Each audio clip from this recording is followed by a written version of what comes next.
Assalamualaikum warahmatullahi wabarakatuh.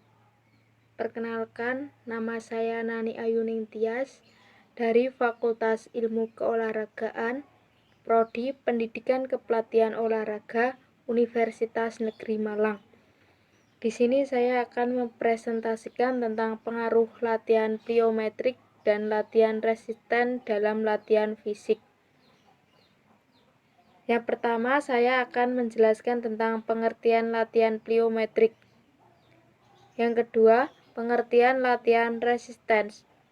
Yang ketiga, bentuk latihan pliometrik dan otot yang terlibat. Yang keempat, pengaruh latihan pliometrik. Yang terakhir, kesimpulan.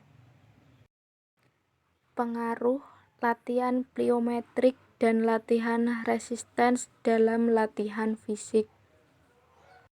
Yang pertama ada pengertian latihan pliometrik.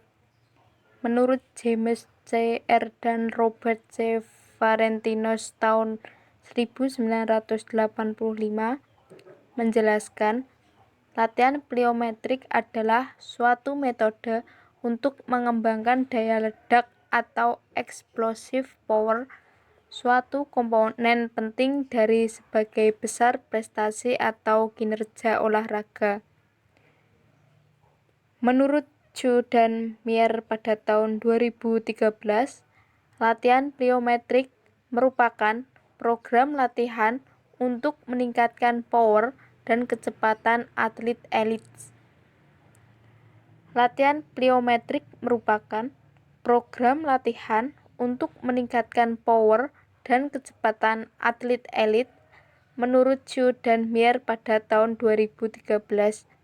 Sebagai metode latihan fisik, latihan pliometrik dapat dibedakan menjadi 3 kelompok latihan, yaitu yang pertama ada latihan untuk anggota gerak bawah, yang kedua latihan untuk batang tubuh, yang ketiga latihan untuk anggota gerak atas.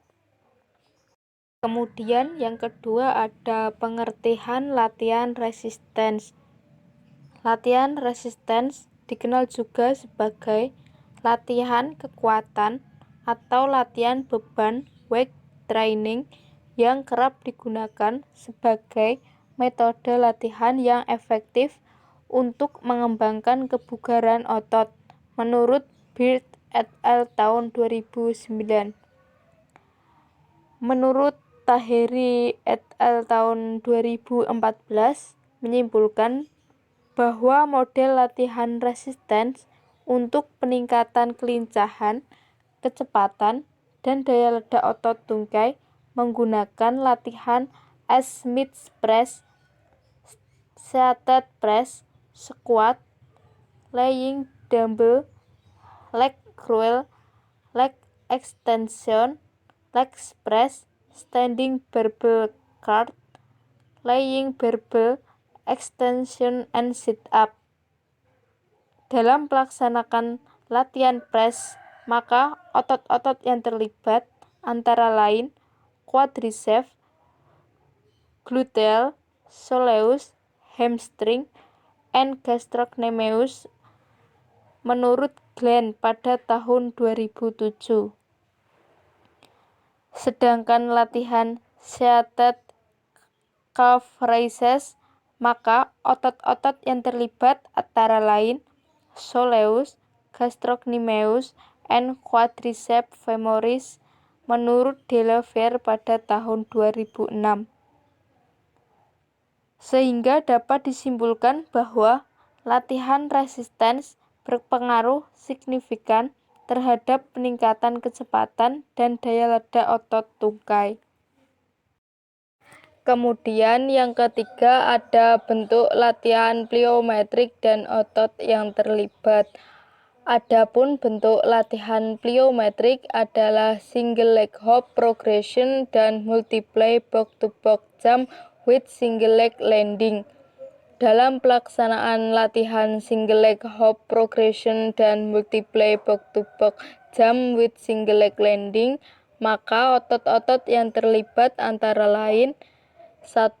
Fleksi paha, melibatkan otot-otot sartorius, iliacus, dan gracilis. Yang kedua ada ekstensi lutut, melibatkan otot-otot tensor fasciae latae, vastus lateralis, medialis, intermedius, dan rectus femoris. Ketiga, ekstensi paha dan fleksi tungkai, melibatkan otot-otot biceps femoris, semitendoneus, dan semimembranous, serta juga melibatkan otot-otot gluteus maximus dan minimus. Yang keempat ada fleksi lutut dan kaki, melibatkan otot-otot gastrocnemius, peroneus, dan soleus, menurut Radcliffe dan Valentinos pada tahun 1985. Sedangkan menurut James C. Radcliffe MS pada tahun 1958, macam latihan pliometrik untuk melatih tungkai dan pinggul yaitu pogo, squat jump, rocket jump, star jump, split jump, short jump, fast skipping, single leg start bound, alternate leg start bound, dan side hop. Yang keempat ada pengaruh latihan pliometrik. Menurut Andrzejczyk pada tahun 2012 menyimpulkan bahwa model latihan pliometrik memberikan pengaruh terhadap peningkatan keterampilan motorik, yaitu vertical jump, lompat jauh, dan sprint dengan menggunakan latihan pliometrik single leg butt kick, single leg hop progression, single leg diagonal hop, single leg lateral hop. Menurut Chu dan Meyer pada tahun 2013 menunjukkan bahwa latihan pliometrik multiply box to box jump with single leg landing meningkatkan daya ledak otot tungkai dan kecepatan. Menurut Impellizzeri pada tahun 2012, latihan satu kaki dalam program latihan jangka pendek akan bermanfaat dengan tujuan memperoleh kekuatan dengan cepat. Kemudian yang terakhir ada kesimpulan. Kesimpulan dari presentasi ini adalah yang pertama, terdapat pengaruh yang signifikan latihan pliometrik terhadap peningkatan kecepatan. Yang kedua, terdapat pengaruh yang signifikan latihan pliometrik terhadap peningkatan daya ledak otot tungkai. Yang ketiga, terdapat pengaruh yang signifikan latihan resistance terhadap peningkatan kecepatan. Yang keempat, terdapat pengaruh yang signifikan latihan resistance terhadap peningkatan daya ledak otot tungkai. Sekian presentasi dari saya. Wassalamualaikum warahmatullahi wabarakatuh.